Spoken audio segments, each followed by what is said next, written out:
ರಾಮದೂತ ರಾಮಭಂಟ ಹನುಮಂತ. ಹನುಮಂತ ಕೊಪ್ಪಳ ಜಿಲ್ಲೆಯ ಗಂಗಾವತಿ ತಾಲೂಕಿನ ಅಂಜನಾದ್ರಿ ಎಂಬ ಬೆಟ್ಟದಲ್ಲಿ ಜನಿಸಿದ ಅಂತ ಹೇಳ್ತಾರೆ. ಅಂಜನಾದ್ರಿ ಪರ್ವತ ಇದೀಗ ಸಾಕಷ್ಟು ಚರ್ಚೆಯಲ್ಲಿದೆ. ಟಿ ಅಂದರೆ ತಿರುಪತಿ ತಿರುಮಲ ದೇವಸ್ಥಾನ ಮಂಡಳಿ ಹನುಮ ಹುಟ್ಟಿದ್ದು ನಮ್ಮಲ್ಲಿ ಅಂತ ಹೇಳ್ತಾ ಇದ್ದಾರೆ. ಇತ್ತ ಕೊಪ್ಪಳ ಇತಿಹಾಸಕಾರರು ಹನುಮ ಹುಟ್ಟಿದ್ದು ನಮ್ಮಲ್ಲಿ ಅಂತ ಇದ್ದಾರೆ.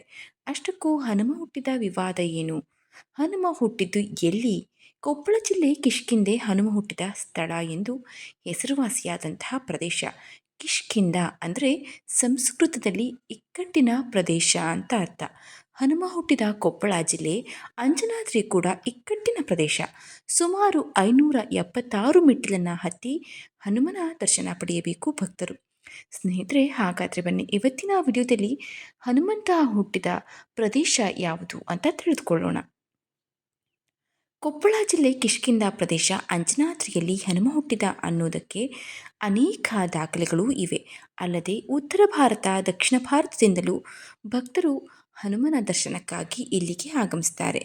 ಆದರೆ ಟಿ ಹನುಮ ಹುಟ್ಟಿದ್ದು ನಮ್ಮಲ್ಲಿ ಎಂಬ ಒಂದು ಹೇಳಿಕೆಯನ್ನು ನೀಡಿದ್ದು ಇದು ಗೊಂದಲಕ್ಕೆ ಒಳಗಾಗಿದ್ದು ಕರ್ನಾಟಕಕ್ಕೆ ಒಂದು ಬರಸಿಡಲು ಬಡಿದಂತಾಗಿದೆ. ಹನುಮ ಕಿಷ್ಕಿಂಧ ಪ್ರದೇಶದಲ್ಲಿ ಹುಟ್ಟಿದ ಅನ್ನೋದಕ್ಕೆ ಸಾವಿರಾರು ವರ್ಷಗಳ ಇತಿಹಾಸವಿದೆ ಸ್ನೇಹಿತರೆ. ಕ್ರಿಸ್ತಶಕ 1000ದಲ್ಲಿಯೇ ಕೆತ್ತಲಾದ ದಾಖಲೆಗಳು ಕೂಡ ಇವೆ. ಈ ಬಗ್ಗೆ ಸ್ಥಳೀಯ ಇತಿಹಾಸಕಾರರು ಕೂಡ ಅಧ್ಯಯನ ನಡೆಸಿ ಪುಸ್ತಕವನ್ನು ಬರೆದಿದ್ದು ಅದರಲ್ಲಿ ಅನೇಕ ದಾಖಲೆಗಳನ್ನು ಉಲ್ಲೇಖಿಸಿದ್ದಾರೆ. ಆನೆಗುಂದಿಯಿಂದ 10 ಕಿಲೋಮೀಟರ್ ದೂರದ ಕ್ರಿಸ್ತಶಕ 1069ರಲ್ಲಿ ರಚಿಸಿದ ಶಾಸನವೊಂದರಲ್ಲಿ ತುಂಗಭದ್ರಾ ತಟದಲ್ಲಿ ಕಿಷ್ಕಿಂಧ ಪ್ರದೇಶ ಉಲ್ಲೇಖವಿದೆ.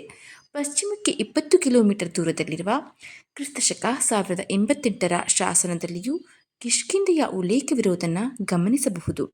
ಹನುಮ ಇಲ್ಲಿಯೇ ಹುಟ್ಟಿದ್ದ ಎನ್ನಲು ಇನ್ನೂ ಅನೇಕ ಪುರಾವೆಗಳಿರುವುದನ್ನು ಕಾಣಬಹುದು. ಇದೇ ಕಿಷ್ಕಿಂಧೆ ಪ್ರದೇಶಕ್ಕೆ ಶ್ರೀರಾಮ ಬಂದಾಗ ಹನುಮನ ಭೇಟಿ ಮಾಡಿದ ಕುರುಹು ಕೂಡ ಇವೆ. ವಾಲಿ ಸುಗ್ರೀವ ಕಾದಾಡಿದ ಜಾಗ ಕೂಡ ನಾವು ಇಲ್ಲಿ ಕಾಣಬಹುದು. ಇದಲ್ಲದೆ ಪಂಪಾ ಸರೋವರ ಕೂಡ ಇದೇ ಜಾಗದಲ್ಲಿದೆ. ಇವೆಲ್ಲ ಕೂಡ ಹನುಮ ಇದೇ ಸ್ಥಳದಲ್ಲಿ ಹುಟ್ಟಿದ್ದಾನೆ ಎನ್ನುವುದಕ್ಕೆ ಸಾಕಷ್ಟು ಪುರಾವೆಗಳನ್ನು ನೀಡಿವೆ. ಇನ್ನು ಇತಿಹಾಸಕಾರರ ಪ್ರಕಾರ ತುಂಗಭದ್ರಾ ನದಿ ವಿಶಾಲವಾಗಿ ಹರಿಯುತ್ತಿತ್ತು. ಹನುಮನ ತಾಯಿ ಅಂಜನಾದೇವಿಗೆ ನೀರಿನ ಅಗತ್ಯವಿತ್ತು. ಆ ನದಿಯನ್ನು ಹನುಮ ತಡೆದು ಅಂಜನಾದ್ರಿ ಕಡೆ ನೀರು ಬರುವ ಹಾಗೆ ಮಾಡಿದ ಹೀಗೆಂದು ಪುರಾಣದಲ್ಲಿ ಹೇಳಲಾಗಿದೆ ಅಂತ ಹೇಳ್ತಾರೆ. ಅದೇ ಜಾಗಕ್ಕೆ ಹನುಮನ ಸೆಳೆವು ಎಂದು ಇಂದಿಗೂ ಕೂಡ ಕರೀತಾರೆ. ಆನೆಗುಂದಿ ಪರಿಸರದ ಕಿಷ್ಕಿಂಧೆ ರಾಮಾಯಣ ಕಾಲದ ಒಂದು ವಾನರ ರಾಜ್ಯ. ವಾಲಿ ಇದರ ಅಧಿಪತಿಯಾಗಿದ್ದ.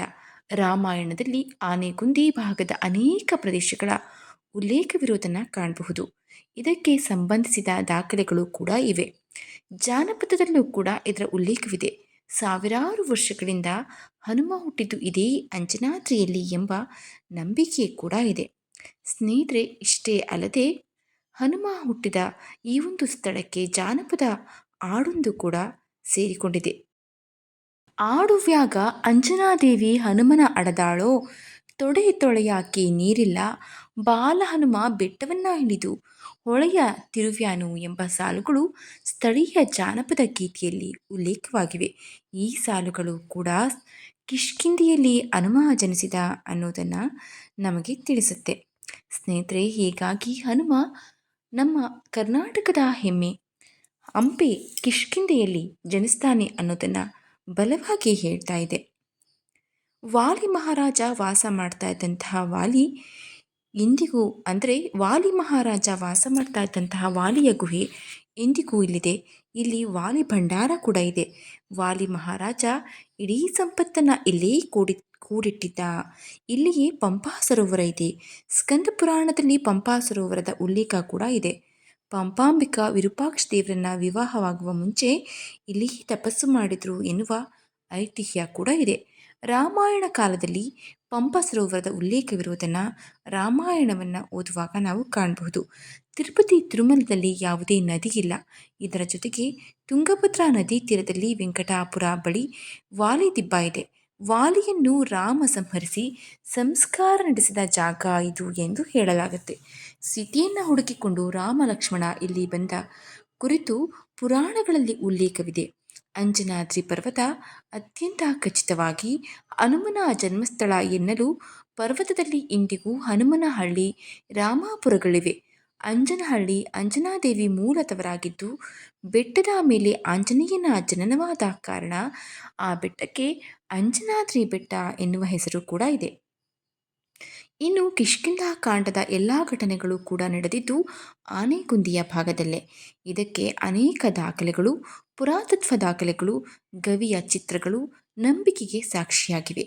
ಇವುಗಳ ಆಧಾರದ ಮೇಲೆ ನಾವು ತಿರುಪತಿ ತಿರುಮಲವನ್ನು ಹನುಮ ಹುಟ್ಟಿದ ಸ್ಥಳ ಎಂದು ನಂಬಲು ಸಾಧ್ಯವಿಲ್ಲ. ನಮ್ಮ ಪ್ರದೇಶವೇ ಹನುಮ ಹುಟ್ಟಿದ ಸ್ಥಳ. ದಕ್ಷಿಣ ಭಾರತದಲ್ಲಿ ಅನೇಕ ಅಂಜನಾದ್ರಿಗಳಿವೆ. ಇದೊಂದೇ ಹೆಸರಿನ ಕಾರಣದಿಂದ ಟಿಟಿಡಿ ಹನುಮ ಹುಟ್ಟಿದ್ದು ಇಲ್ಲೇ ಎನ್ನುವ ಹಾಸ್ಯಾಸ್ಪದ ಹೇಳಿಕೆಯನ್ನು ನೀಡಿದೆ ಅನ್ನೋದು ಇತಿಹಾಸಕಾರರ ಹೇಳಿಕೆ. 400 ವರ್ಷಗಳ ಹಿಂದಿನ ಅನೇಕ ಚಿತ್ರಗಳು ವಾನರರ ಬದುಕಿನ ಚಿತ್ರಗಳಿಗೆ ಸಾಕ್ಷಿಯನ್ನು ನೀಡುತ್ತಾ ಇವೆ. ಇಂತಹ ಪ್ರಾಚೀನ ಕಲೆಗಳು ತಿರುಪತಿ ತಿರುಮಲದಲ್ಲಿ ಇಲ್ಲ. 11ನೇ ಶತಮಾನದ ಅನೇಕ ಶಾಸನಗಳು ಕೂಡ ಹನುಮಂತ ಹುಟ್ಟಿದ್ದು ಇಲ್ಲಿ ಅಂತ ಹೇಳ್ತಾ ಇವೆ.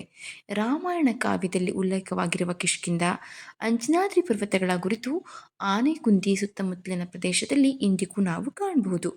ವಿಜಯನಗರ ಸಾಮ್ರಾಜ್ಯದ ಅರಸರು ಈ ಪ್ರದೇಶದ ಮಹತ್ವವನ್ನು ತಿಳಿದು ರಾಮ ಆಂಜನೇಯನ ಒಡನಾಟ ಕಂಡು ಹಂಪಿಯಲ್ಲಿ ಅನೇಕ ರಾಮನ ದೇವಾಲಯಗಳನ್ನು ನಿರ್ಮಾಣ ಮಾಡಿದ್ದಾರೆ. ಅನೇಕ ಕಂಬಗಳ ಮೇಲೆ ರಾಮ ಆಂಜನೇಯನ ಕೆತ್ತನೆ ಮಾಡಿದ್ದಾರೆ. ಆನೆಗುಂದಿ ಭಾಗದಲ್ಲಿ ಆಂಜನೇಯನ ಅನೇಕ ಶಿಲ್ಪಕೆತ್ತನೆ ನೋಡಬಹುದು. ಕೃಷ್ಣದೇವರಾಯರ ಗುರು ವ್ಯಾಸರಾಯರು 770 ಆಂಜನೇಯನ ಶಿಲ್ಪಗಳನ್ನು ಕೆತ್ತನೆ ಮಾಡಿಸ್ತಾರೆ ಅಂತ ನಮಗೆ ಕಂಡುಬರುತ್ತೆ.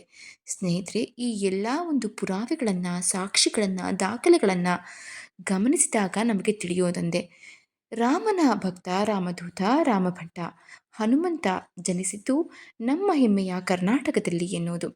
ಸ್ನೇಹಿತರೆ, ಈ ಮಾಹಿತಿ ನಿಮಗೆ ಇಷ್ಟವಾಗಿದ್ದರೆ ನೀವು ಮಾಡಬೇಕಾದಿಷ್ಟೇ ಈ ವಿಡಿಯೋನ ಶೇರ್ ಮಾಡಿ, ಲೈಕ್ ಮಾಡಿ, ಹಾಗೆ ಚಾನಲ್ನ ಸಬ್ಸ್ಕ್ರೈಬ್ ಮಾಡಿ. ವಿಡಿಯೋ ಬಗ್ಗೆ ಏನನ್ನಿಸ್ತು ಅಂತ ಕಮೆಂಟ್ ಬಾಕ್ಸ್ನಲ್ಲಿ ತಿಳಿಸಿ. ಧನ್ಯವಾದಗಳು.